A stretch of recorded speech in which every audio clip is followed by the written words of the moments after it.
उस रात अमावस्या की काली घनी और अंधेरी रात थी। बहुत तेज हवाओं के साथ आंधी और तूफान भी चल रहा था। आसमान में तेज बिजलियां कड़क रही थीं और फिर अचानक से खून की बारिश होनी शुरू हो गई। इसके साथ ही उस बारिश से बहुत सारी चुड़ैलें आसमान से धरती पर गिरती हैं और इंसानों को मार कर खाना शुरू कर देती हैं। गांव के लोग ये सब देखकर डर जाते हैं और इस डर से सभी लोग अपने घर की तरफ भागने लगते हैं। गांव के सभी लोग जब भाग रहे होते हैं कि तभी राजू का पैर फिसलता है और उसे चुड़ैल पकड़ लेती है और उससे हंसते हुए बोलती है,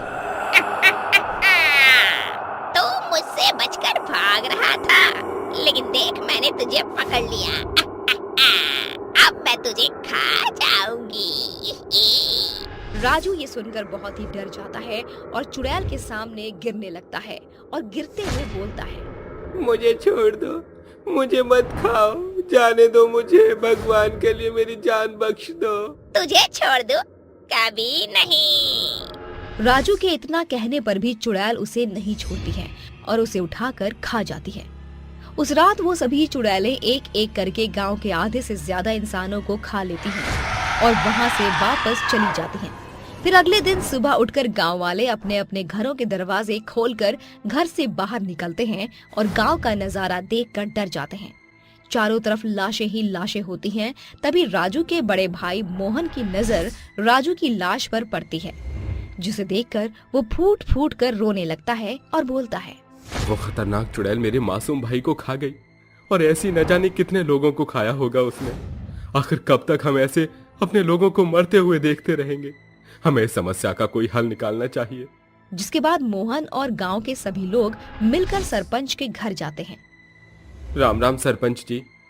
राम राम भाई, आज घर कैसे आना हुआ? सरपंच जी, जैसा कि आपको तो पता ही है, कल रात फिर से खूनी बारिश के साथ चुड़ैलों की भी बारिश हुई। इसके साथ ही कल फिर से बहुत सारे लोगों की जान चली गई और उन सभी लोगों में शामिल मेरा भाई राजू भी है, जिसे उन चुड़ैलों ने मार दिया। अब वो इस दुनिया में नहीं है, इसलिए आज हम आपके पास इसके समाधान के लिए आए हैं। मैं तुम्हारा और गांव वालों का दुख अच्छे से समझ सकता हूं, लेकिन ये आज से नहीं कई सालों से चला आ रहा है।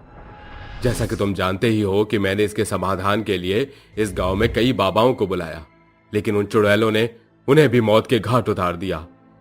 ये तो मुझे भी नहीं पता कि इन्हें कैसे रोका जाए।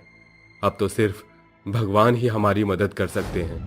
सरपंच की ये बात सुनकर सभी गांव वाले निराश हो जाते हैं और अपने अपने घर लौटने लगते हैं। ऐसे ही वक्त बीतता है और एक बार फिर से अमावस्या की रात आती है और गांव में खूनी बारिश के साथ चुड़ैलों की भी बारिश होती है और इस बार भी बहुत सारे इंसानों की जान चली जाती है। गांव में इंसान कम होने लगते हैं, जिसके बाद मोहन सोचता है कि मुझे ही कुछ करके इस गांव को बचाना होगा। जिसके बाद वो नदी के किनारे जाने लगता है कि तभी उस रास्ते में एक बूढ़ी अम्मा दिखती हैं और वो उससे पूछती हैं, क्या हुआ बेटा, तुम इतना परेशान क्यों दिख रहे हो? क्या बताऊं आपको अम्मा, कल रात हमारे गांव में चुड़ैलों की बारिश हुई और उन चुड़ैलों ने गांव के बहुत से लोगों को जान से मार दिया और उस चुड़ैल ने कुछ समय पहले ही मेरे भाई राजू को भी मारा था और मैं नहीं चाहता कि मेरे गांव में अब और लोग मरे, इसलिए मैं इसका समाधान ढूंढने जा रहा हूँ, लेकिन मुझे कुछ समझ नहीं आ रहा कि मैं क्या करूँ। मोहन की ये बात सुनकर बूढ़ी अम्मा उससे कहती हैं, बेटा, अब जो मैं तुम्हें बताने वाली हूँ उसे तुम ध्यान से सुनना। गांव के बाहर जो जंगल है ना, वहाँ एक तांत्रिक बाबा रहते हैं। अब वही तुम्हारी मदद कर सकते हैं। तुम जल्दी से उनके पास चले जाओ। क्या आप सच कह रही हैं अम्मा? अगर ऐसा है तो मैं अभी और इसी वक्त ही उनके पास जाता हूँ और उस तांत्रिक बाबा से मदद मांगता हूँ।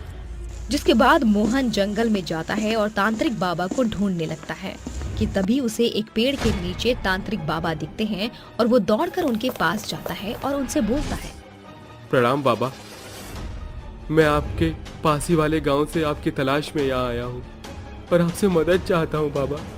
मैं और मेरा गांव बहुत ही मुश्किल परिस्थितियों से गुजर रहा है।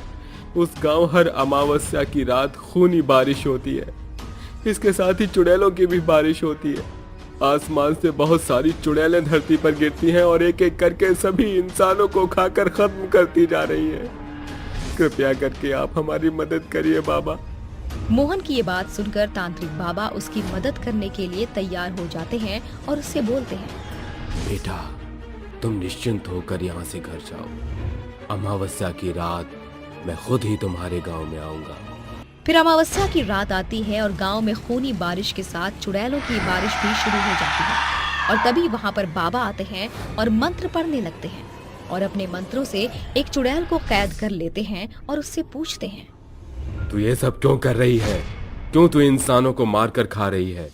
जल्दी बता, नहीं तो मैं तुझे इस पवित्र गंगा जल से जलाकर भस्म कर दूंगा। तू मेरा कुछ नहीं बिगाड़ सकता तांत्रिक। तुझे पता नहीं मैं कितनी शक्तिशाली हूँ और तूने यहाँ पर आकर बहुत बड़ी गलती कर दी है। अब तू भी इन गांव वालों के साथ अपनी जान गवाएगा। मैं तो तुझे अच्छे से जानता हूँ, लेकिन शायद तू मुझे नहीं जानती। मैं भी देखता हूँ तो कैसे नहीं बताएगी। रुक, तुझे मैं अभी सबक सिखाता हूँ। इतना कहकर बाबा उस चुड़ैल पर पवित्र गंगा जल छिड़क देते हैं, जिसके बाद वो तड़पने लगती है और दर्द से कराहती हुई तांत्रिक बाबा से बोलती है, मर गए रे तांत्रिक। रुक, मैं तुझे सब बताती हूँ। ये किस्सा आज से कई साल पुराना है। जंगल में एक ऋषि मुनि बहुत बड़ा यज्ञ कर रहे होते हैं ताकि वो अद्भुत सिद्धियां हासिल कर सके। लेकिन वहीं दूसरी तरफ गांव के लोग भगवान से प्रार्थना कर रहे होते हैं कि उनके गांव में बारिश हो जाए, जिससे उनकी फसल की अच्छी उपज हो। कि तभी अचानक से बारिश शुरू हो जाती है, जिससे गांव के लोग बहुत ही खुश हो जाते हैं। लेकिन वही ऋषि मुनि की यज्ञ की आग बारिश की वजह से बुझ जाती है, जिससे वो बहुत ही क्रोधित हो जाते हैं और आसमान की तरफ देखते हुए बोलते हैं, मैं इस गांव को श्राप दे रहा हूँ।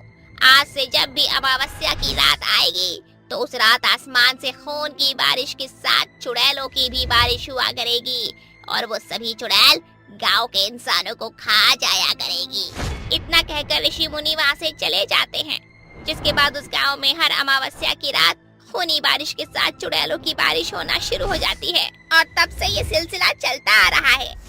जिसके बाद तांत्रिक बाबा गांव को इस श्राप से मुक्त कराने के लिए एक यज्ञ करना शुरू करते हैं और मन ही मन एक मंत्र पढ़कर हवन कुंड में भभूति फेंकते हैं, जिससे आसमान से हो रही खूनी बारिश रुक जाती है और वहां की सभी चुड़ैलें जलने लगती हैं और जलकर भस्म हो जाती हैं। जिसके बाद वो गांव श्राप से मुक्त हो जाता है और अब सभी लोग खुशी खुशी रहने लगते हैं।